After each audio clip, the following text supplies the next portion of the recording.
안녕하세요. 지금 카메라에 잘 나오고 있습니까? 네. 여러분 화면에 잘 보이시는지 궁금합니다. 홍해걸입니다. 네. 아침 일찍 오랜만에 찾아뵙는데요. 저는 일산까지 왔습니다. 아시죠? 홍해걸고 지역사회 최고 전문가를 찾아서 병원에서 직접 생생하게 여러분 질문을 받는 라이브 방송입니다.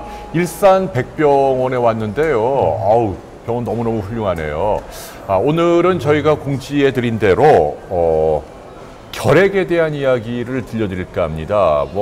이 분야의 최고 대가라고 할 수 있죠. 일산 백병 원장이시고요. 호흡기내과 전문의십니다. 우리 이성순 교수님 모셨습니다. 안녕하세요. 안녕하세요. 네. 반갑습니다, 선생님. 네. 원장님인데 이렇게 시간 내주셔서 감사합니다. 네, 고맙습니다. 네, 한 가지 비하인드 스토리를 알려드리면 사실은 우리 이 원장님하고 제가 의과대학 동기입니다. 그런데 올해 4월인가요? 네. 원장님이 되셨어요. 제 동기 가운데 대학병원 원장으로는 최초입니다. 그래서 늦었지만 다시 한번 축하드리고요. 어때요? 원장님 되시니까 소감?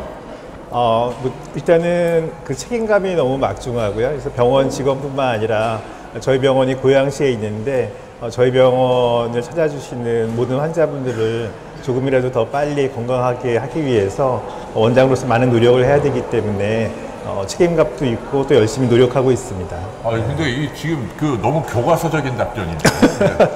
솔직히 기쁘죠? 네. 영광이죠. 네. 근데 어떻게 그렇게 일찍 원장님이 되신 거예요? 물론 실력이나 인품은 우리 모두 다 알고 있지만. 아니, 그런 건 아니고. 저희 병원이 이제 2000년에 개원을 해서 지금 20년이 돼서 조금 아주 젊은 병원입니다. 그래서 원장 중에서 좀 젊은 나이에 됐는데요. 사실 이제 모나지 않고 모든 분들하고 소통하고 다른 진료과나 임직원들하고 그런 것들이 조금 인정받아서 조금 이른 나이에 된 것 같습니다. 네, 이렇게 말씀은 겸손합니다만 결핵을 비롯한 우리나라 호흡기 질환의 여러 가지 제도적인 틀을 마련하는 아주 막중한 일들을 하고 있습니다. 질병관리본부하고 또 전문가들하고 같이 이렇게 모여서 여러 가지 예방 사업이나 지침들도 직접 챙기고 계시는 거죠. 그런 자랑을 이번 기회에 좀 제대로 해보세요. 사실 이제 호흡기 의사가 됐고 우리나라에 이제 제일 많은 병이 만성 폐쇄성 폐질환인데 그쪽도 하고 있고요. 그다음에 우연히 이제 기회가 돼서 우리나라 예전부터 제일 유명한 제일 흔한 질병이 우리나라 결핵이었었거든요. 근데 아직도 우리나라가 결핵 OECD 발생 1위라서 질병관리본부가 이제 선진국이 됐는데 이런 후진국병인 감염병은 없애야 되지 않겠냐 해서 결핵 퇴치 운동하고 국가적인 사업을 하고 있고요. 그게 이제 질병관리본부뿐만 아니라 실제로 일선에서 환자를 보는 거는 의사들이기 때문에 질병관리본부하고 호흡기학회가 같이 해서 결핵을 제로로 만들기 위한 운동을 하고 있고 그 사업의 중앙 운영 책임자로서 지금 8년째 일을 하고 있습니다. 와, 우리 킹쌈당님이 젊은 병원, 젊은 원장님, 또 김소영님이 최고십니다. 근데 김소영님은 좀 병원 내부 관계자인 것 같은 느낌상. 아무튼 우리 팬 여러분들도 이른 아침인데 65분이나 지금 동시 접속으로 오시네요. 자기가 인기가 좋으네요. 또 우리 지금 앞에 객석에도 여기 병원 지하의 작은 로비인데도 많은 분들이 오셨습니다. 고맙습니다. 참석해 주셔서. 궁금하신 거 물어보셔도 돼요. 여기 나오셔도 되고요. 자, 우리 일산 백병원 자랑 좀 해주세요. 원장님이니까. 저희 병원 자랑을 좀 하면은요. 저희가 고양시에 여러 개 병원이 종합병원이 있는데 대학병원으로서는 고양시의 유일한 병원입니다. 그래서 저희 병원은 대학병원이고 그다음에 어떤 영리보다는 고양시에 있는 100만 시민이 중증 질환이나 심각한 질환이 있을 때 멀리 가는 시간을 아끼면서 빠른 시간 안에 제대로 치료받기 위한 중증 진료를 위주로 하는 대학병원입니다. 그래서 그러니까 제가 알기로는 그 권역별 응급 시스템도 여기에 잘 갖춰져 있는 거죠. 이 전체 지역을 관할하는 거죠. 그래서 저희 이제 목적이 중증이나 응급질환이 그 고양시에서 발생했을 때 그 환자들을 최종적으로 치료를 종결할 수 있는 대학병원의 역할을 하는 것이 목적이라서 그런 쪽으로 많은 인력과 자원을 투입하고 있고요. 뭐 중증 대표 질환이 이제 심장의 심근경색증이나 심장마비가 왔을 때 30분 안에 응급실에 도착을 해서 스텐트를 넣어야 되는데 아하. 고양시에서 저희 병원이 뭐 다른 병원보다 2배 이상 많은 심장 시술 실적을 갖고 있고 오, 야.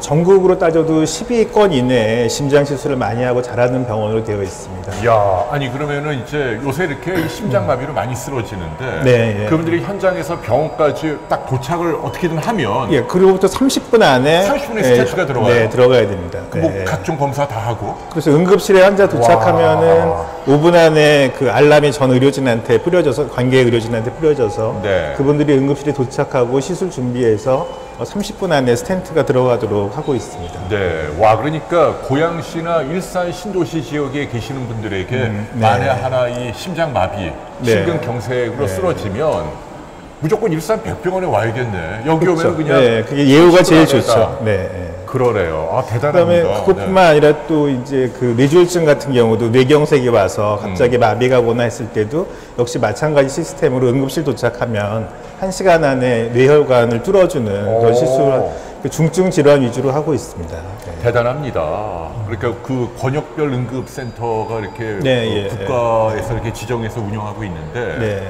지금 우리 이 선생님 병원이 네. 지금 이 지역을 대표하는 병원이다. 지금 그런 얘기시네요. 네, 이게. 네, 아 훌륭합니다. 네, 다시 한번 말씀드립니다. 오늘은 이제 홍해 걸고 현장에서 전문가를 직접 만나서 라이브 방송을 진행하죠. 일산 백병원에 왔고요. 여기는 병원 로비 지하이고요.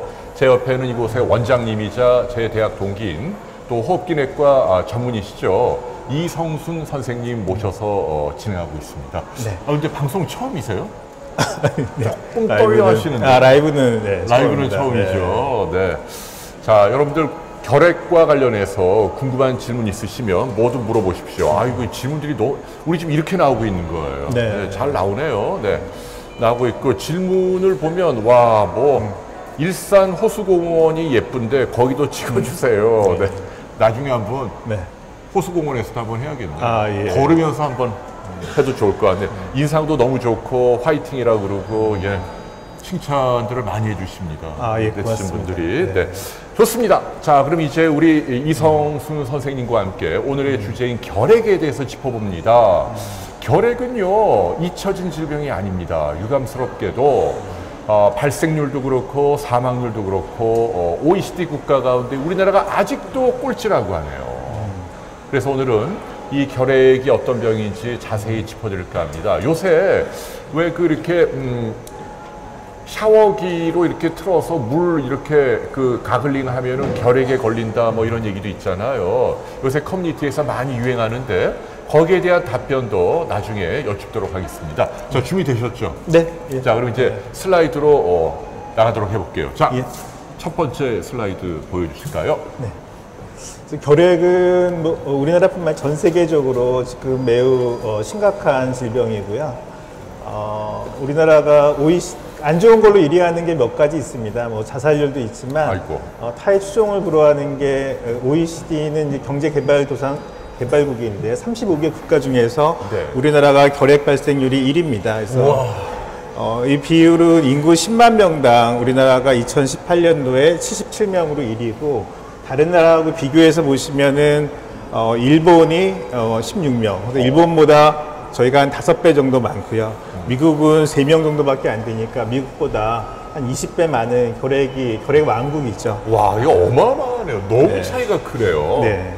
야. 그래서 아직도 지금은 워낙 흔하고 환자분들이 이거를 쉬쉬하고 있기 때문에 이 전염성에 있다 그래서 잘 모르지만 아직도 상당히 많은 환자가 우리나라에 발생하고 있습니다. 네.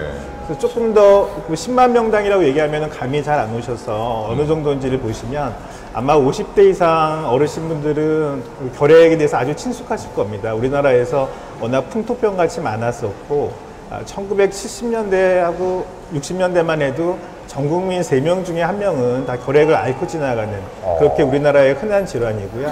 지금도 60대 이상 환자분들을 혈액 검사를 해보면 2명 중에 1명이 결핵에 대해서 앓고 지나간 한 60대 이상에서는 반 정도가 결핵을 앓으셨었습니다. 이야. 그래서 여기 표에 보시면 2001년도부터 2018년도까지 보여드리고 있는데요. 2001년부터 2010년도까지 1년에 발생하는 결핵 환자가 한 5만 명 정도 됩니다. 그래서 2011년도에 새로 생기는 결핵 환자가 1년에 5만 명 정도 됐었고, 와. 이것이 1970년도에는 한 100만 명 됐습니다. 100만 명이요? 예, 1년에. 100만 명이 급격히 줄다가 여기서 더 줄어서 해야 되는데 이때부터 한 10년 동안 줄지가 않아서 이게 4만에서 5만으로 10,000명이나 늘었어요. 네, 그래서 그러니까 이 당시에 계속 우리나라가 OECD 1위고 국가 차원에서 생각했을 때 결핵이 1년에 5만 명씩 발생하고 OECD 1위인 건 안 되겠다. 그래서 이때부터 집중적으로 국가에서 결핵을 줄이기 위해서 국가 결핵 관리 사업을 시작했습니다. 그래서 그때부터 저도 참여를 했었고요. 이때부터 결핵 환자를 중점적으로 관리해서 작년도에는 1년에 3만 3천 명이 발생했습니다. 그래서 한 9년 동안 그 사업의 성과로 결핵 환자를 한 33% 줄였는데 아직까지도 작년에도 1년에 한 3만 3천 명 정도가 새로운 결핵 환자가 발생했고요. 이거를 보시면은 인구 10만 명당 작년에 66명이라서 인구 1000만 명인 서울 같은 경우는 작년에 새로운 환자가 6,600명이 발생을 했고, 그 다음에 인구 400만인 부산에는 2,300명, 그 다음에 인구 100만인 고양시에서만 작년에 1년에 새로 660명의 결핵 환자가 새로 발생했습니다. 네. 그래서 많은 노력으로 줄이고 있고 아직도 계속 더 노력을 해야 돼. 66명인데도 불구하고 아직도 OECD 1위라서 앞으로도 더 노력을 해야 될 것 같습니다. 네. 야. 그러네요. 근데 이게 이렇게 결핵이 지금 첨단 과학 시대이고 그런데 네. 뭐 옛날에나 뭐 쇼팽도 결핵으로 죽었잖아요. 네, 예, 막 예. 피토하고 예. 뭐 문학가들이 걸리는 병. 네. 근데 지금은 좋은 약들도 많이 나오고 그런데 왜 이렇게 아직도 높은 거예요? 우리나라가 이렇게 높은 이유는 영양 상태도 좋아지고 환경도 많이 좋아졌지만 이 결핵은 재발하는 환자가 많습니다. 그래서 우리나라가 60년대 그 6.25 끝나고 났을 때 그 당시에 너무 영양 상태가 안 좋고 그래서 우리나라 3명 중에 1명 정도가 결핵에 걸렸었고요. 그분들이 이제 60대, 70대가 되면은 면역 기능이 떨어지면서 예전에 자기도 모르게 앓고 지나갔던 결핵이 다시 활동성으로 변해서 재발을 합니다. 그래서 우리나라가 60대 이상 인구가 많고 그분들 중에 2명 중에 1명은 결핵을 앓고 지나갔기 때문에 노인 결핵이 많고요. 작년에 3만 3천 명이 발생했는데 이 중에 60%가 65세 이상 고령에서 발생해서 지금 열심히 노력하고 있지만 아주 빨리 줄일 수는 없고요. 그러네요. 그래서 결핵 사망자 수도 우리나라가 OECD 1위입니다. 작년에만 해도 결핵으로 사망하신 분이 한 2,400명 됐고요. 와, 죽는 사람도 네, 그래서 해마다. 그분은 뭐 거의 교통사고 환자 한 절반 정도가 결핵으로 아직도 사망하고 계십니다. 근데 부끄러운 얘기인데 제가 그래도 명색이 의학 기자인데 네. 저도 한 5, 6년 전에 결핵 늑막염으로 예, 한 6개월 쉬었어요. 왜냐하면 그때 방송을 그때는- 겹치기 그냥 너무 과로해갖고 예. 그러니까 숨이 차더라고요. 네. 물이 이만큼 엑스레이 찍어보니까 그래서 처음엔 저 암인 줄 알았어요. 야, 이게 젊은 나이에 폐암이구나. 근데 다행히도 결핵 늑막염인데 그러니까 뭐 이렇게 어디 가서 뭐 강연하고 방송하는 저 같은 사람도 결핵에 걸리고 네, 의외로 흔하더라고요. 예, 의외로 흔합니다. 이게 3만 3천 명이고 고양시에서만도 600명, 서울시에 6,600명이니까. 좋습니다. 자, 그럼 또 준비한 슬라이드 계속 네. 볼까요? 그래서 일단 그 결핵이 어떤 병인지, 결핵이 무슨 병인지 잠깐 설명을 드리면, 결핵은 그 결핵균이라는 세균에 의해서 생기는 감염병이고요. 이게 전파되고 전염되는 경로는 결핵 환자가 기침을 할 때 폐에서 폐결핵이 제일 흔하니까 폐 안에 있는 결핵균이 기침을 할 때 공기 중으로 전파가 되면은 그 같은 공간 안에 있던 환자가 숨을 쉴 때 공기 중에 떠 있는 결핵균을 호흡을 통해서 들이마시게 되고 들이마신 균이 폐에 있으면서 그 다른 사람에게 결핵을 전염시키는 발병하는 그런 전염성 질병입니다. 네. 기침할 때 탁 튀어나가는 공기 네, 중으로. 그래서 공기 중에 기침할 때 보통 한 5m에서 10m까지 갈 수 있고요. 5m에서 10m. 그러니까, 네, 말씀하십시오. 그래서 우리나라에서 이제 결핵이 흔한 게 외국과 달리 우리나라는 이렇게 그 좁은 공간 안에 단체 생활을 하는 경우가 많잖아요. 그래서 그 10대, 20대 학생 같은 경우는 학교나 아니면 기숙사, 그다음 학원에서 그 중에 한 명이 결핵에 걸리면 그 사람이 기침을 할 때 같은 공간 안에 학원 안에서 오랜 시간 같이 있다 보니까 뭐 100명, 200명, 300명까지 전염을 시킬 수 있고 아이고. 그렇기 때문에 위험성이 좀 높습니다. 그 결핵에 걸린 분들은 다른 사람들에게 전염시키지 않게 노력해야겠네요. 예. 네, 뭐 이렇게 뭐 막는다라든지. 네. 예. 자, 또 계속 설명해 주세요. 그래서 그러면 전염성이 어떻게 되는지를 말씀드리면 그 왼쪽에 이제 이분이 결핵 환자입니다. 그래서 이 환자분이 결핵을 할 때 저희가 역학조사를 해봤더니 결핵 환자 한 명이 한 100명에게 밀접한 접촉을 통해서 결핵균을 전파한다고 되어 있고요. 그래서 결핵균이 그러면은 정상인한테 들어왔을 때 우리 몸에는 선천적인 면역 기능이 있습니다. 그래서 결핵균이 들어왔을 때 기침을 해서 내뱉는다든가 아니면 대식세포가 결핵균을 아예 그냥 처치하기 때문에 이 중에 한 70명은 결핵균이 그 기도로 들어왔지만 결핵에 전혀 없이 검사에서 음성이 되는 그냥 전혀 문제가 안 되는 게 되고요. 100명과 접촉했을 때 한 30명 정도가 이런 선천적인 면역 방어 체계를 뚫고 이 사람 몸 안으로 들어오게 됩니다.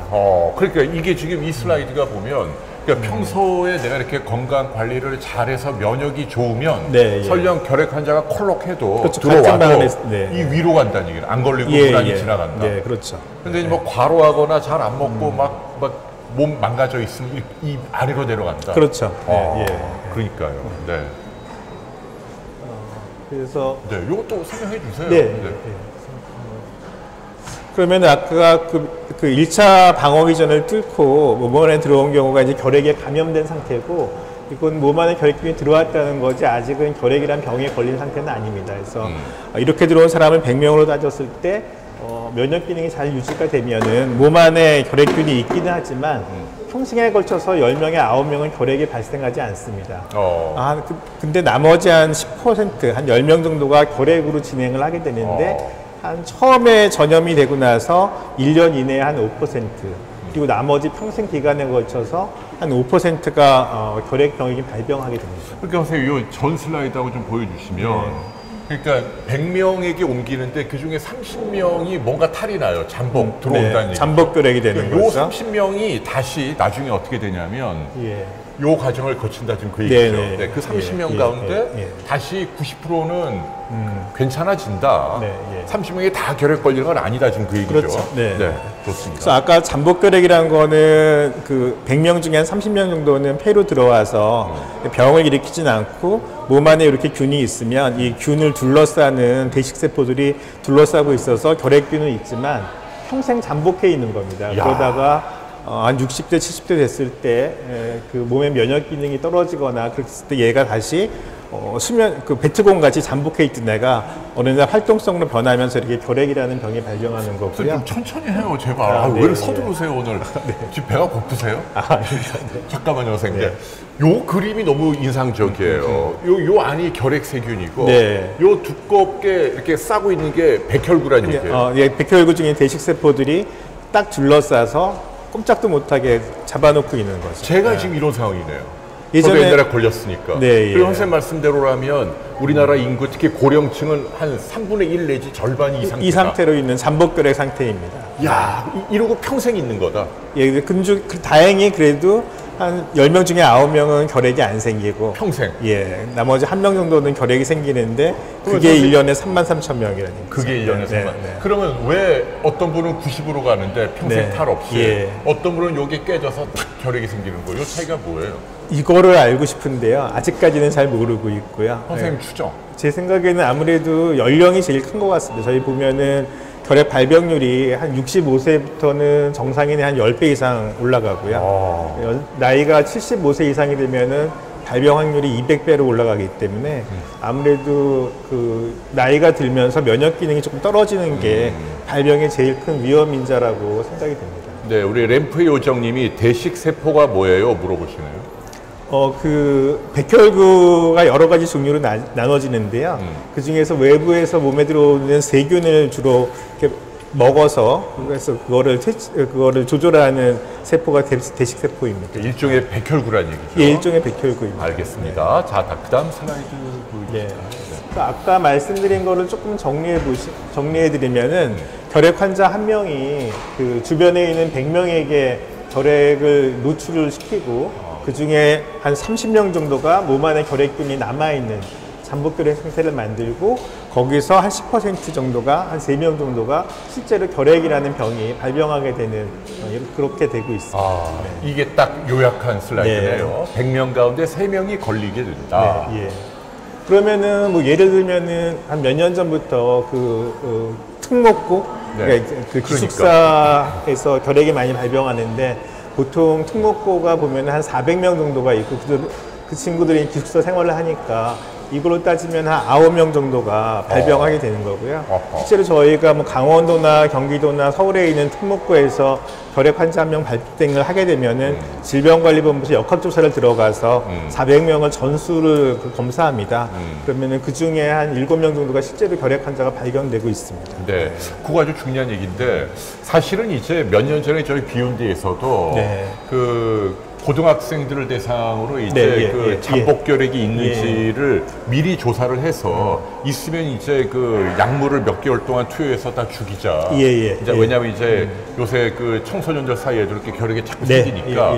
근데 이제 일부에서는 그걸 또 반대하는 목소리도 있었거든요. 맞았습니다. 그게 뭐 애들이 그럴 수는 있지만 전 세계적으로 그렇게 하는 나라는 없고. 그러니까 뭐 교도소나 병원은 그렇게 하지만 학생들에게 그렇게 하는 나라는 아직 없다.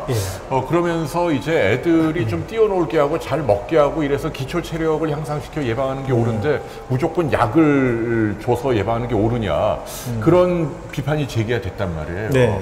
선생님의 솔직한 의견이 궁금해요, 전문가로서.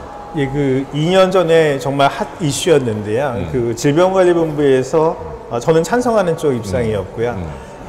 그 우리나라가 아까 말씀드린 대로 OECD 1위인데 이거를 거의 제로로 만들려면은 노인분들 이외에 결핵 환자들의 발생 양상을 봤더니 15세 이하에는 결핵이 거의 없다가 15세부터 갑자기 결핵 발생률이 늘어납니다. 그래서 그거가 활동을 많이 하고 기숙사나 아니면 학원이나 그런 데서 많이 하기 때문에 얘네들이 한 명의 결핵 환자가 그런 집단 시설에 좁은 데 모여 있다 보니까 고1부터 결핵 환자가 많이 발생하는 겁니다. 그래서 이대로 두면은 결핵이 없어지지 않겠다. 그래서 질병관리본부에서 전국에 있는 고1을 대상으로 전수 잠복결핵이 있는지를 조사를 하고 그래서 한 20만 명 정도를 조사를 했습니다.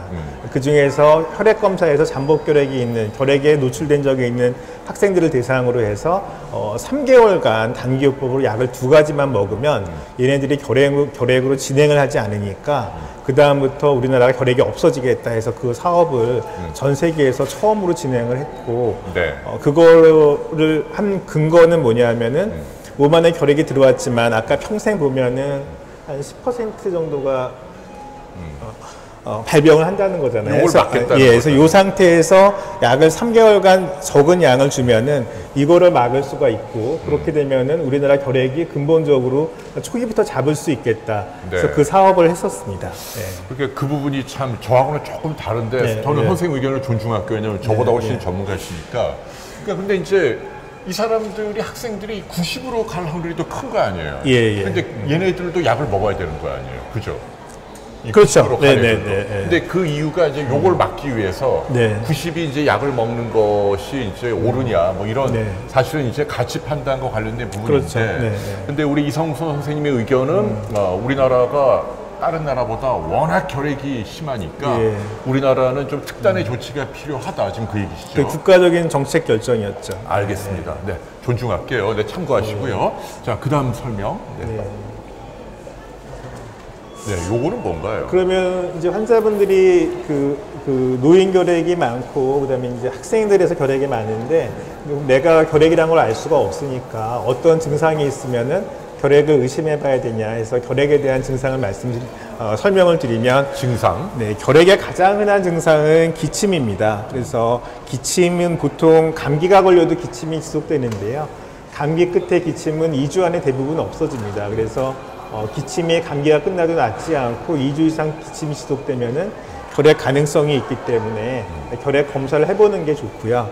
결핵의 가장 흔한 증상은 기침하고 가래가 되고 그 다음에 피곤함, 그다음에 식욕부진, 사실 홍해걸 선생님도 좀 전에 피곤하다 그러셨고 저도 피곤하고 그러는데 그러면은 안 피곤하신 분이 없죠 우리나라에서. 이 피로의 정도는 낮에 눕고 싶거나 기력이 없고 계속 쉬고 싶을 그 정도의 피로감이 되겠고요. 낮에? 네, 낮에도 피곤하다. 그 다음에 미열이, 몸에 미열감이 있는 거, 한 37도 정도 미열이 있거나 아니면은 밤에 식은땀이 나거나 기침이 나고 식은땀이 나고 피곤함이 있으면은 결핵이 있을 가능성이 한 70% 정도 됩니다.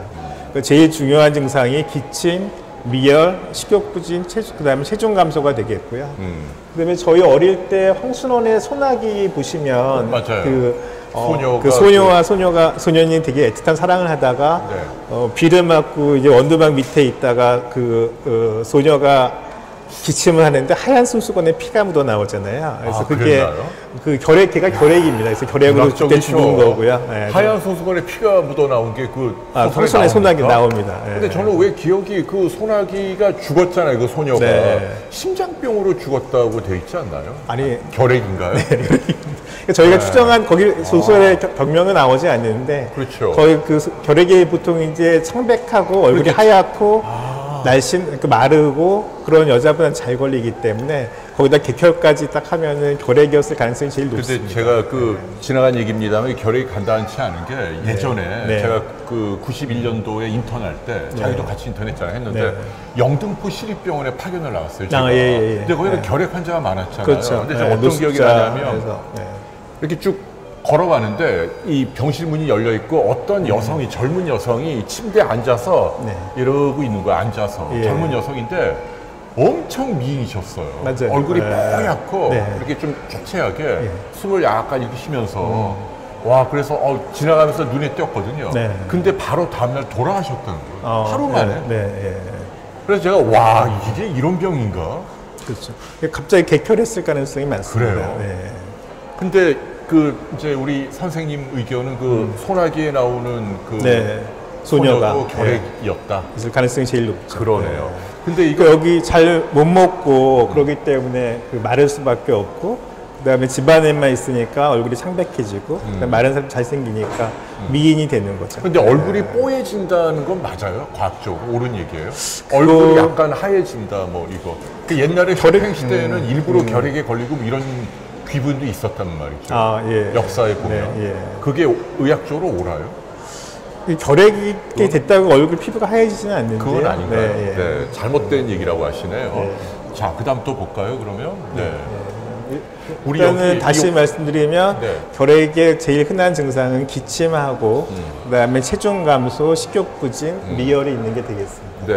우리 스티로폼님 질문이 뭐죠? 자꾸 답을 해달라 그러시는데 찾아주세요 하고 여기가 화면이 이렇게 하래가 뜨네요. 여기 이게 뜨니까 대판으로 좀 넘겨주세요. 이렇게 빛이 비쳐 보이네요. 자 해주세요, 선생님.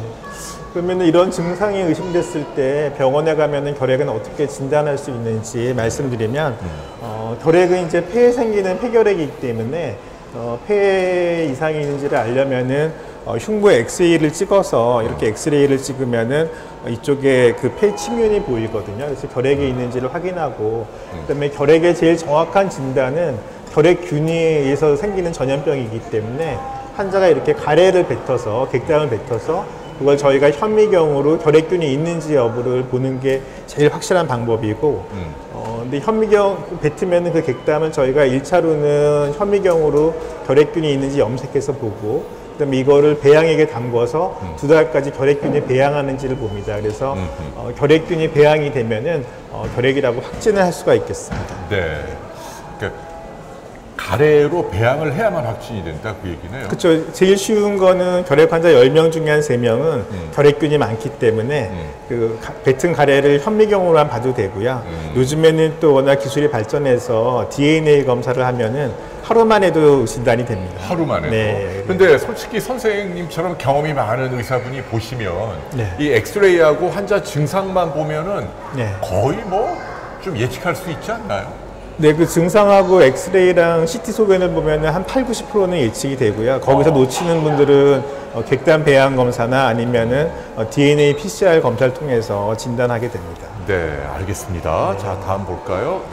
그다음에 이제 그 건강검진을 요즘 매년들 받으시니까 그때 그 건강검진 소견서에서 결핵에 뭐 흉터가 있다, 뭐 비활동성 결핵이다 그런 것들을 들고 이게 뭐냐, 비활동성이 뭐냐, 내가 진짜 결핵이냐 해서 갖고 오셔서 궁금해하시는 분들이 많아서 그걸 잠깐 설명드리면 비활동성 결핵이라는 거는 아까 잠복결핵 같이 몸 안에 결핵균이 있지만 이렇게 쌓여 있는 거고요.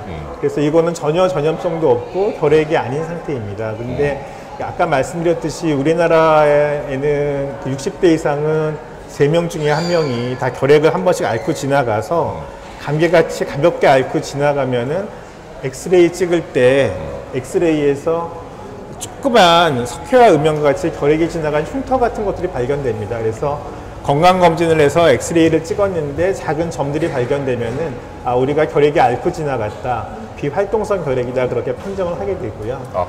이런 엑스레이 이상이 있으면서 기침이나 가래나 아니면은 그런 증상이 있을 때 우리가 이 사람은 이런 상태에서 면역 기능이 떨어지면서 이게 결핵이 재발했다, 활동성 결핵으로 바뀌었다. 그래서 그렇게 의심을 하고 그 다음에 가래 검사를 해서 저희가 정말 활동성 결핵인지 여부를 판단하게 됩니다. 네.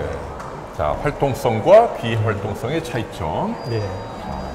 그 다음에 그러면은 환자분들이 그 다음에 궁금해하시는 건 내가 그럼 결핵이 됐을 때 어떻게 치료받을 것이냐, 얼마나 약을 먹고 이게 완치되는 병이냐, 뭐 수술을 해야 되냐 그런 것들을 제일 질문을 많이 하시고요. 다행히 결핵은 수술하는 병은 아니고 약으로 다 완치가 됩니다. 약만 잘 드시면 98%의 환자가 다 결핵이 완치가 됩니다. 98%? 네. 예, 대단하네요. 약만 먹으면. 네, 그래서 저는 기억컨대 옛날에 제가 약 네. 먹을 때 한 10알도 넘게 먹었거든요. 예. 그걸 한 6개월 동안 하루도 빼놓지 않고 먹었거든요. 예. 지금도 그렇게 먹어야 됩니까? 네, 이만큼. 지금도 한 이렇게 보시면은 여기 한 12알 정도가 돼 있고요. 이게 처음에는 12알을 먹고 3개월째부터는 8알로 줄어들고요. 근데 그게 또 불편하시기 때문에 요즘에는 그 약들을 묶어서 한 4알이나 6알 정도만 먹으면 되는 약들도 나와 있습니다. 복합제제로. 네. 그래도 최소한 6개월은 매일 먹어야 된다. 예, 최소 6개월을 드셔야 되고요. 그 다음에 결핵이 진단됐을 때, 그 결핵에 내가 회사에 다니고 있는데 결핵이 진단되면은 일단은 회사에 출근을 하시면 안 됩니다. 그래서 결핵이 약을 먹어도 아직은 2주간의 전염성이 있기 때문에 2주간? 저희가 결핵약을 먹으면은 2주간은 집안에 계시기를 권고하고요. 밖에 나가시면 안 되죠. 그러면 그 밖에는 그런데 네. 가족들은 어때요? 가족들한테는 또 전염이 될 수 있는데 이미 진단받기 전에 아마 그 한 달 정도 전염을 시켰을 수 있고요. 그래서 집안에서는 혼자 따로 방을 쓰시게 하고 그리고 결핵 환자가 진단되면 요즘에 같이 살고 있는 가족은 다 결핵 검사를 무료로 해드립니다. 무료로? 예. 그러나 일단 그럼 2주가 약을 먹은 지 2주가 되면 이제 전염력이 떨어지지 네, 전염성은 없다고 볼 수 있습니다. 그때부터는 다녀도 된다. 예. 2주까지. 네. 그 본인이 이제 결핵에 걸린 게 되게 안타까운데 그분도 사실은 아까 말했듯이 어떤 사람이 뭐 극장을 가든 아니면 기차를 타든 지하철을 타든 그렇게 돌아다녀서 본인이 옮은 거거든요. 또 다른 사람한테 이 결핵을 전염 안 시키려면 결핵이 진단돼서 처음에 2주 동안은 밖에 나가시지 않아야 또 자기 같은 다른 사람의 결핵 환자를 막을 수가 있기 때문에 집안에 계시는 게 좋겠고요. 총 6개월간 복용하는데 전염성은 2주간이기 때문에 2주간만 그 전염을 하시고 유의하시고 2주 지난 다음부터는 전염력이 없기 때문에 일상생활을 하셔도 되겠습니다. 네, 그렇군요.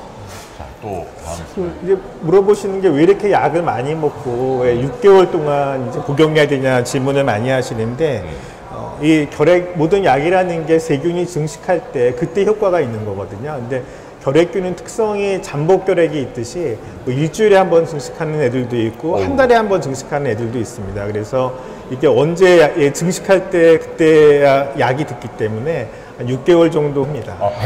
100%? 100% 국가. 이게 법정 전염병이죠? 아직도? 예, 법정 전염병입니다.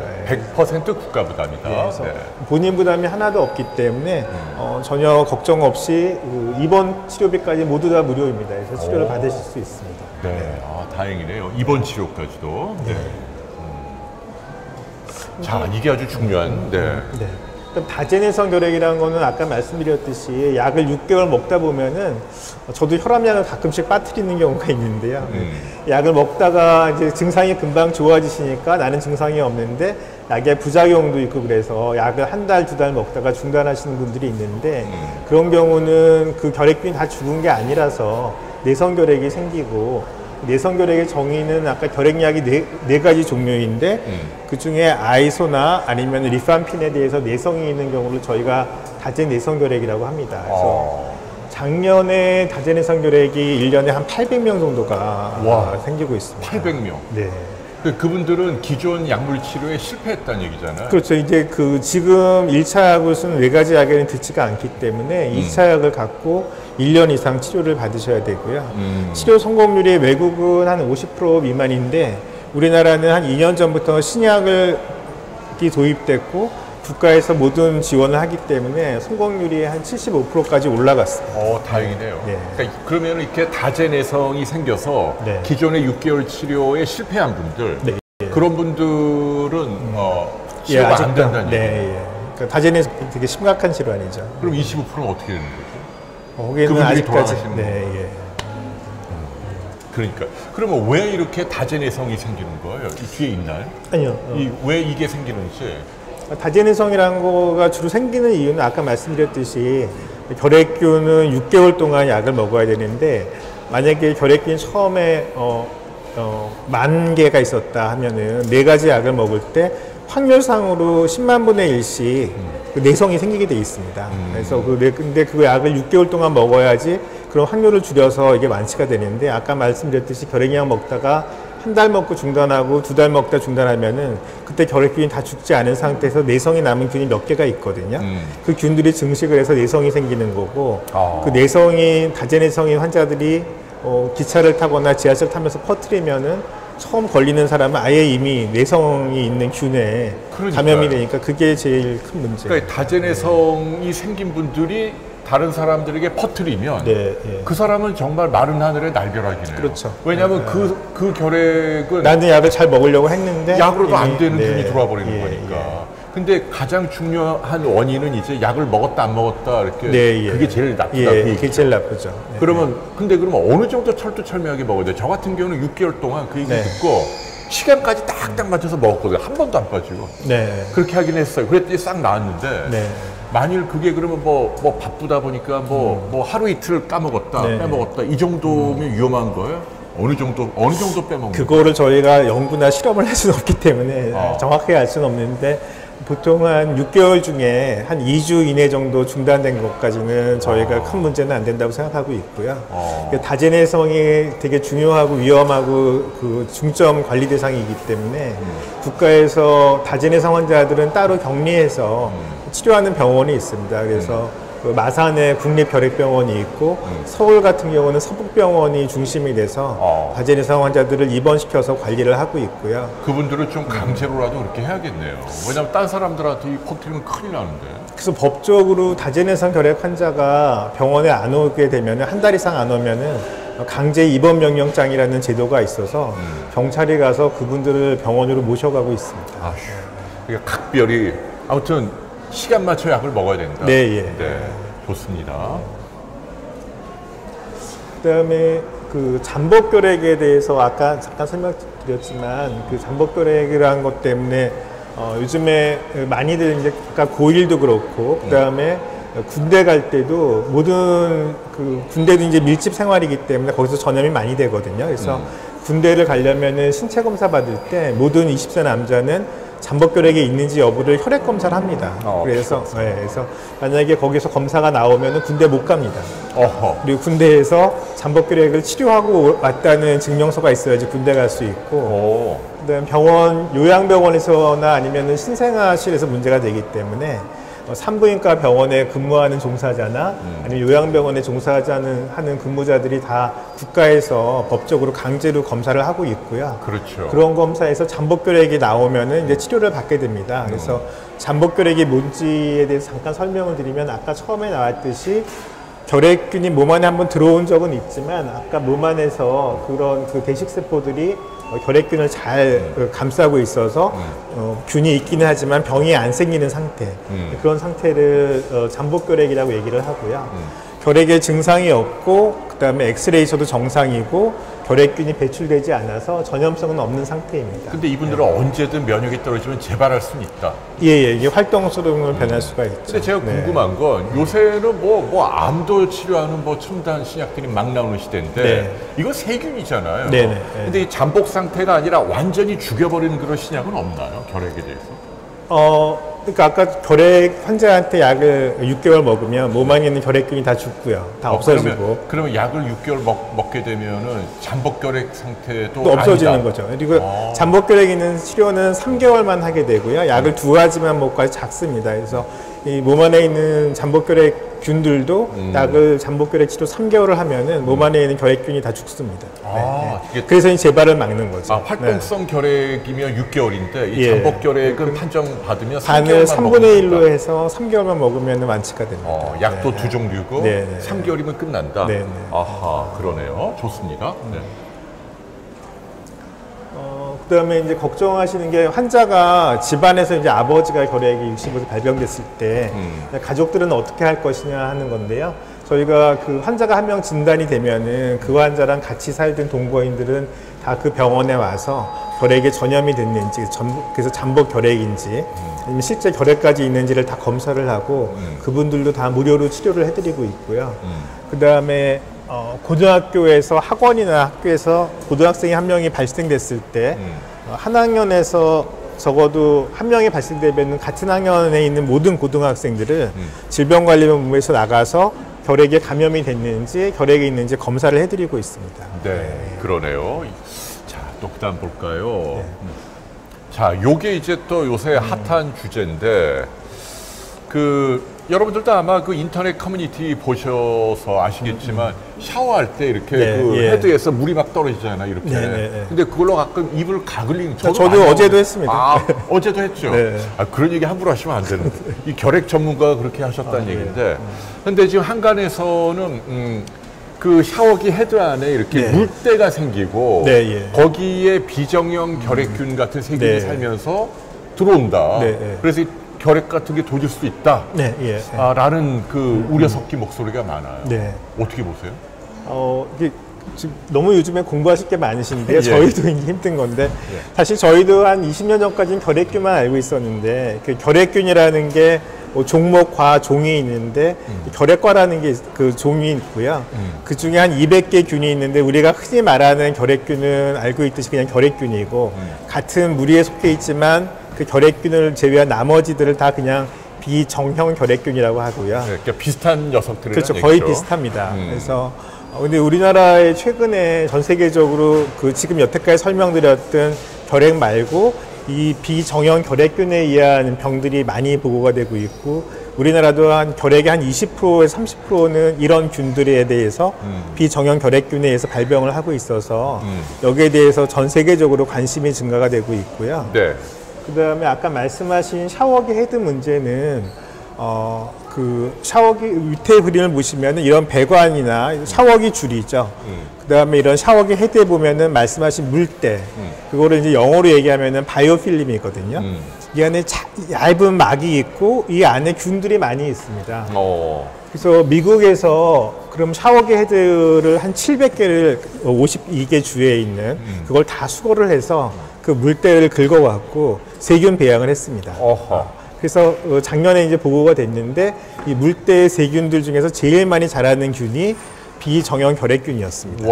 그래서 이 비정형 결핵균이 수돗물에는 클로라이드의 염소에 의해 소독을 하는데 일반적인 세균들은 그거로 다 죽거든요. 웬만하면 거기에 죽지 않기 때문에 이 균들이 선택적으로 이런 물때에 많이 남아 있는 게 되고요. 그래서 그거를 저희가 그 배양을 했더니 비정형 결핵균이 제일 많이 나왔습니다. 그러면은 이게 배양을 됐는데 이게 실제로 병을 일으키냐 하는 게 궁금해서 미국은 땅이 워낙 넓으니까 52개 주가 있고 그 주에 보면은 어떤 주에서는 뭐 캘리포니아 같은 데는 비정형 결핵균 병이 많이 생기고 어떤 주는 거의 없는 주가 있어서 그러면은 그런 병이 많이 생기는 주하고 그 주에서 나온 샤워기 헤드를 교차 분석을 해봤더니 네. 샤워기 헤드에서 비정형균이 많이 나오는 주에서는 환자도 많고 어우. 그게 없는 주에서는 환자도 적다. 그럼 좀 그래서 인과 연관성이 조금 있는 거죠. 네. 야, 그러면 이게 전혀 근거 없는 얘기는 아니란 얘기네요. 전혀 근거 없는 이야기는 아니고요. 어허. 이 균이 그러면 샤워기 헤드에만 있는 거는 아니고 어디서 발견되는지를 보시면 아주 흔하게 사방에 다 있습니다. 그래서 흙에도 있고, 그다음 집에들 많이 화분들 흙에 있기 때문에 화분에 있는 흙에도 있고요. 뭐 강이나 물 호수에도 있고, 샤워기에도 있고, 물 배관에도 있고, 사우나도 습하기 때문에 그냥 일반 물에 다 있기 때문에 많이 있습니다. 그래서 이런 데 다 있기 때문에 이게 반드시 우리가 이런 병에 걸렸을 때 그 샤워기 헤드만 법인이냐? 꼭 요게 아까 인과성은 있지만 얘가 있는 샤워기 헤드에 있는 이유는 주변에 흙이나 물에도 많았기 때문에 있을 수 있다고 생각을 하고요. 그래서 지금 결론적으로 요약해서 말씀드리면 지금 매일 해도 대부분의 환자는 샤워기 헤드 있어도 병에 걸리지 않잖아요. 그래서 대부분은 들어오지만 그것들이 정상적인 면역에서 다 이겨내고 병이 안 걸리는데 폐에 구조적으로 문제가 있으신 분들, 그러니까 기관지 확장증 같은 있거나 폐 질환이 있으시거나 면역 기능이 저하되어 있으신 분들은 그런 것들이 들어왔을 때 이걸 이겨내지 못하고 이런 병으로 진행을 할 수 있기 때문에 이런 분들에 대해서는 조금 더 조심을 하시고 주기적으로 6개월에 한 번 정도 샤워기 헤드를 교체해 주는 거를 권고해 드리고 있습니다. 그러니까 보통 사람은 신경 쓸 필요 없다. 네. 심지어는 결핵 환자도 신경 쓸 필요는 없다. 그 그렇죠. 얘기인가요? 네. 근데 이제 기관지 확장증은 조금 조심해야 되고, 네. 그다음에 요거는 이제 만성 폐성 폐질환 네, 예, 뭐 천식이나 아니면 폐질환이 있으신 분들. 그다음에 요거는 네. 이제 뭐 장기식이나 뭐 항암제 치료받는 네, 분들. 뭐, 네, 당뇨나 그런 게 있습니다. 요 세 그룹에 들어가는 분들은 이거 이렇게 하는 거는 뭐 안 하는 게 좋겠다. 네. 안 하는 게 좋겠다. 그래서 어차피 이거 가글이 더 할 수 있고요. 아직 명확하게 인과관계는 없지만 연관성은 좀 선생님은 있고. 한다면서 이렇게 저는 여기에는 아직 해당이 안 됐어. 근데 그 하나만 여쭤. 근데 그러면 이 균이 네. 고온에 견디는 힘은 어느 정도 돼요? 왜냐하면 샤워기를 일부러 네, 예, 이걸 언제 계속 갈아요? 비싼데 이거. 네, 예, 예. 그냥 뜨거운 물로만 한 5분 정도 딱 하면 네. 이 바이오 필름이고 뭐고 안에 균들이 다 죽을 것 같은데 어떻게 보세요? 그 아파트에서 나오는 뜨거운 물이 생각보다 뜨겁지가 않습니다. 그게 뜨거우면 화상을 입기 때문에 실제 온수라고 해봐야 온도가 한 55도밖에 안 되고요. 이 균들은 55도에서는 죽지 않기 때문에 그래요? 뜨거운 물만 틀어서 한다고 균이 죽지는 않고요. 얘를 죽이려면 적어도 100도씨에 끓여야 되는데 그래서 그거는 조금 효과가 적습니다. 그럼 100도씨 냄비에다가 포트에다가 이거를 담그면 어떨까요? 헤드를. 그러면은 도움이 되죠. 아 그렇게 하는 건 죽겠네요. 근데 헤드뿐만 아니라 헤드에 있는 건 죽지만 네. 그 샤워기 줄에 또 있잖아요. 걔가 또 올라와서 하기 때문에. 그러니까 아무튼 이 세 그룹만 조심하자. 그 네, 얘기네요. 알겠습니다. 자, 네. 다음 슬라이드 볼까요? 네. 나머지 분들은 걱정하지 마시고. 자, 독감 이것도 중요합니다. 짧게 선생님 호흡기 전문가시니까 브리핑해 드릴게요. 네. 네. 그래서 요즘이 이제 독감 예방 접종이 시작되는 독감철이 들어왔고요. 예방 접종에서 효과가 2주 정도 지나야지 그 항체가 생기기 때문에 10월 말까지는 맞으셔야 됩니다.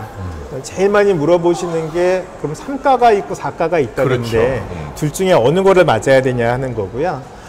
이게 독감은 A형 독감이 있고 그다음에 B형 독감이 있습니다. 그래서 저희가 일반적으로 3가 백신이라는 거는 A형에 대해서 한 가지, 두 가지, 이거 두 가지 하고 B형은 딱 두 가지밖에 없습니다. 타입이 빅토리아냐 야마가타냐 해서 이 중에 하나만 포함되면 하나, 둘, 셋 해서 3가 백신이고 B형인 요거까지 두 개를 포함하면 4가 백신이 됩니다. 네. 그래서 저희가 대부분은 확률상으로 그 매년 이게 바뀌는데 제일 가능성 높은 거를 했기 때문에 3가인데 예측이 틀려서 올해 유행이 단계된다. 그러면은 이거를 맞아도 독감에 걸릴 수 있겠죠. 그래서 조금 더 예방 효과를 높이려면은 4가 백신을 맞는 게 좋고요. 그렇겠죠. 아직까지는 저희 나라 이제 65세 이상에 대해서는 다 무료 접종을 해드리고 있고요. 이번 주 화요일부터 75세 이상에 대해서는 무료 접종이 시작됐고 이번 주 화요일입니다. 네, 다음 주 화요일부터는 65세 이상이 무료 접종이 됩니다. 이번 주 이미 지나갔는데 오늘 네네. 며칠이죠? 15일. 오늘이 금요일이니까 이미 며칠 전에 했네요. 네, 시작이 됐습니다. 네, 시작이 됐으니까 65세 이상은 다음 주부터. 네, 네, 예. 무료로. 네, 예. 근데 4가 백신을 맞으시려면은 국가에서는 아직은 3가 백신까지만 무료로 하고 있고요. 4가 백신은 좀 금액이 높기 때문에. 얼마나요? 이거 자비 부담해야죠, 이거는 보통. 네, 예. 네. 이거는 한 4, 5만 원 정도. 4, 5만 원 정도. 네. 아유, 좀 마음이 아프네요. 아무튼 경제 여건에 따라 의학적으로는 아무튼 4가가 좀 더 낫다. 네. 그 얘기시죠. 네. 네. 아마 내년부터는 국가에서 4가를 포함하려고 아, 내년부터? 준비하고 있습니다. 그러게 좀 힘 좀 써봐요. 선생님 또 질본이나 뭐 많이 만나시잖아요. 네. 알겠습니다. 그다음. 네. 그래서 잠깐 독감이 언제 유행한지 보시면 이게 작년도 독감의 유행인데요. 11월에 한번 11월, 12월에 피크가 있습니다. 그래서 이 파란색은 A형 독감이고 빨간색은 B형 독감입니다. 그래서 보통은 11월, 12월에 A형 독감이 유행을 하고 그 다음에 2월, 3월에 B형 독감이 유행을 하기 때문에 저희가 3가든 4가든 A형, B형을 다 포함하는 예방접종을 맞고 있고요. 재작년 같은 경우에는 A형하고 B형이 특이하게 한꺼번에 유행을 했습니다. 그러네. 네. 재작년에는 오히려 A형보다 B형이 더 많이 유행을 했었습니다. 간혹 이렇게 불규칙하게 튀는 경우가 있네요. 네, 예, 그래서 의학적으로는 좀 이 넓게 커버가 되는 네, 4가가 유리할 수 있다. 조금 더 유리할 수 있죠. 네. 네. 그다음에 폐렴 이야기도 해드릴게요. 네, 마지막으로 많은 분들이 이제 호흡기내과에 오셔서 폐렴 예방접종을 맞아야 되냐 하는 걸 많이들 질문을 하시고요. 그래서 폐렴 예방접종을 왜 맞아야 되냐. 국가에서 발표하는 국내 사망 원인 중에 그 5위가 폐렴입니다. 그래서 암하고 심장질환 다음으로 이제 폐렴이 주 사망 원인이고. 그렇죠. 김대중 대통령 돌아가신 것도 다 폐렴으로 돌아가시고. 김영삼 대통령도 폐렴이죠. 예, 이번에 오래 계시다가. 네, 그래서 고령일 때 뭐 중풍이나 심장질환이나 당뇨 같은 게 있어서 면역 기능이 떨어졌을 때 폐렴이 많이 걸리고 결국은 나중에 돌아가실 때 많은 분들이 폐렴으로 가기 때문에 65세 이상일 때 미리 예방접종을 맞아 놓으면은 나중에 70세, 80세 됐을 때 폐렴의 위험성이 감소할 수 있어서 국가적으로 예방접종을 65세 이상은 하시도록 권고하고 있고요. 그 다음에 그래서 이제 국가에서는 그 65세 이상이면은 보건소에서 폐렴 예방접종을 다 무료로 해드립니다. 네, 이 오른쪽 거죠. 네, 65세 이상은 다 무료로 보건소에서 해드리고 있고요. 그 다음에 물어보시는 게 몇 년 전부터 13가냐, 뭐 23가냐 다 맞아야 되냐, 네. 아니면 하나만 맞아도 되냐, 몇 번 맞아야 되냐 많이 궁금하시거든요. 그래서 정리를 했습니다. 그래서 65세 이상인 분들께서는 그 국가에서 무료로 이거를 다 놔드리거든요. 네. 그래서 원래 이게 조금 더 항체가 잘 생깁니다. 그래서 13가인 거를 먼저 한 번을 맞으시고, 그다음 이거는 병원에서 본인이 부담을 하시고 돈을 내고 맞으셔야 되고요. 요거는 본인 부담을 해야 한다. 좀 비싼 약이다. 네. 그다음에 6개월 이후에 보건소에 가셔서 이거를 한 번만 맞으시면 됩니다. 근데 일반적으로 아까 독감은 3가보다 4가가 커버리지도 넓고 비용도 더 비싼 거잖아요. 본인 부담해야 되는데 이 폐렴 백신은 조금 다르네요. 13가가 오히려 23가보다도 더 비싼 신약이에요. 이게 항체가 더 잘 생긴다. 예, 그렇죠. 그게 이유는 이제 그 폐렴을 일으키는 균이 한 30가지가 됩니다. 근데 그 중에 23개가 얘가 커버하고요.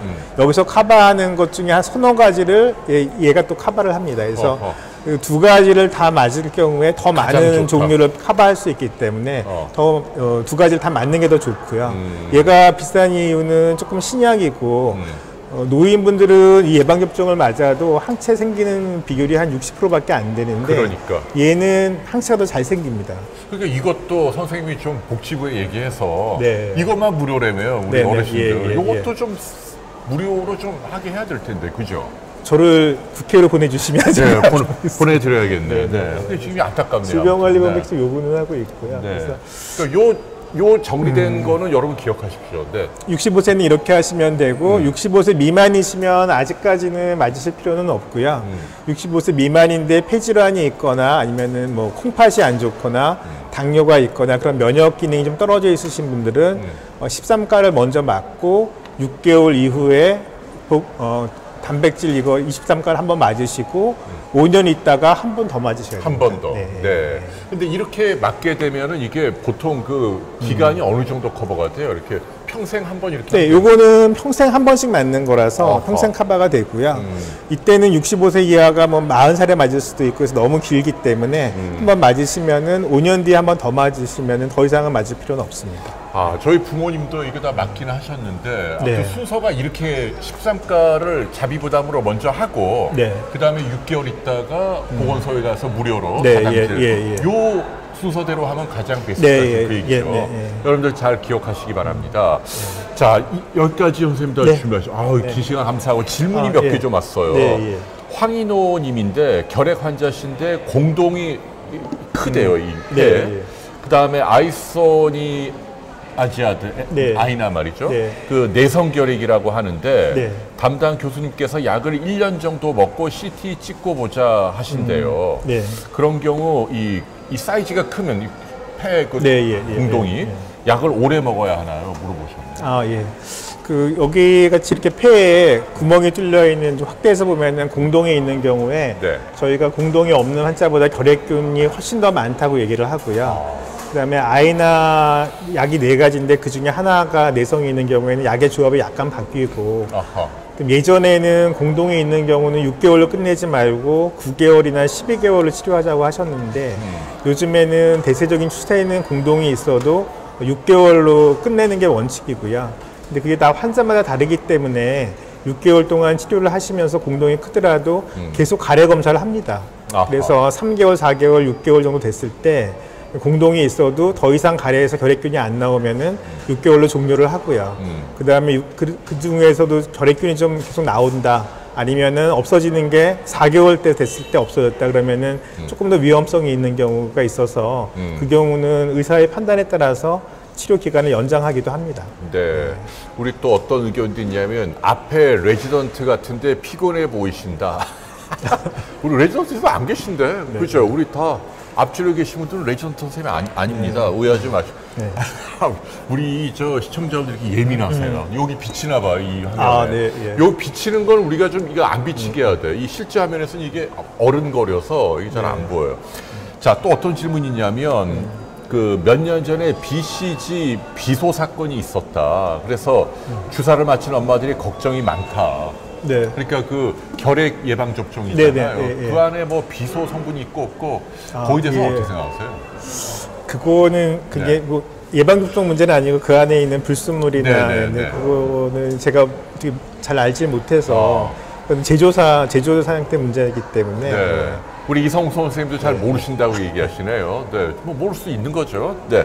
그 다음에 왜 샤워기 헤드만 문제로 삼냐? 물때가 끼는 건 세면대에 수도꼭지도 물때 끼는 거 아니냐? 예, 예, 어떻게 예. 생각하세요? 거기도 당연히 물때가 끼는데 이게 그 아까 결핵균이 폐로 들어오기 위해서는 기침했듯이 어떤 비말 상태나 그런 수증기 상태가 돼야 되는데 작은 물가루. 그렇죠. 이렇게. 잘 안 보이는 근데 그 싱크대에 있거나 뭐 그거 하실 때 설거지 할 때 그 안에도 물때가 있고 물이 내려오지만 샤워할 때 같이 이렇게 비말 형태로 수증기 상태 그런 경우는 안 되니까 좀 위험성이 적고요. 아하. 샤워할 때는 좁은 공간 안에서 계속 그 수증기 그렇지. 상태로 있기 때문에 훨씬 숨을 쉴 때 들어갈 가능성이 높아서 샤워기 헤드가 조금 더 관심을 받고 있는 겁니다. 네, 알겠습니다. 네. 자, 그 요즘은 그 크리스마스 시를 예. 파나요, 요즘도? 요즘도 저희 정말 많이 샀죠. 매년 겨울 되면은 해서 네. 크리스마스 카드에다 붙였고요. 크리스마스 실은 결핵협회에서 운영을 하는 거고 아직도 하고 있습니다. 그래서 네. 뭐 강제는 아니고 중고등학교에 자원하는 분들한테 아직도 아하. 판매는 하고 있습니다. 그렇구나. 그래서 그거의 수익금은 결핵협회하고 결핵 환자 치료에 도움을 드리고 있습니다. 네, 그러네요. 자, 오늘도 많은 분들이 질문 주셨는데, 네, 오늘 또 선생님 또 정해진 시간이 있어서 오늘 또 뭐 진료도 보셔야 되고 네. 병원 전체 챙기셔야 하니까 네, 예. 네, 고맙습니다. 마무리해야 될 것 같아요. 네, 예. 선생님 근데 오늘 너무 잘하세요. 방송 뭐 어떻게 하나도 실수하지 않으시고 일목요연하게 네. 너무너무 감사하고 네.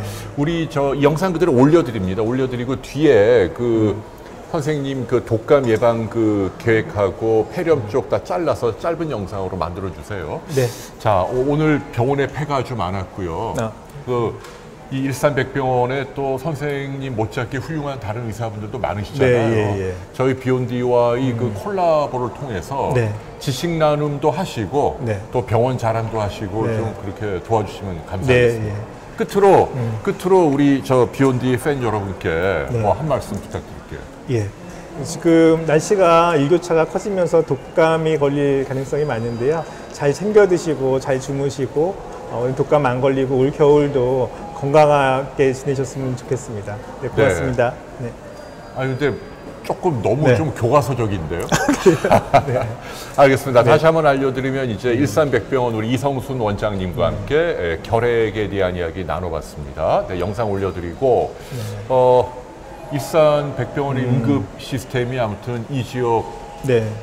아무튼 예. 가장 뛰어나다라는 게 이제 객관적으로 이렇게 지표로 나오고 있다. 네. 아니 뭐 그 성적에서도 좋은 성적을 받았다면서요. 그런 얘기 좀 해주세요.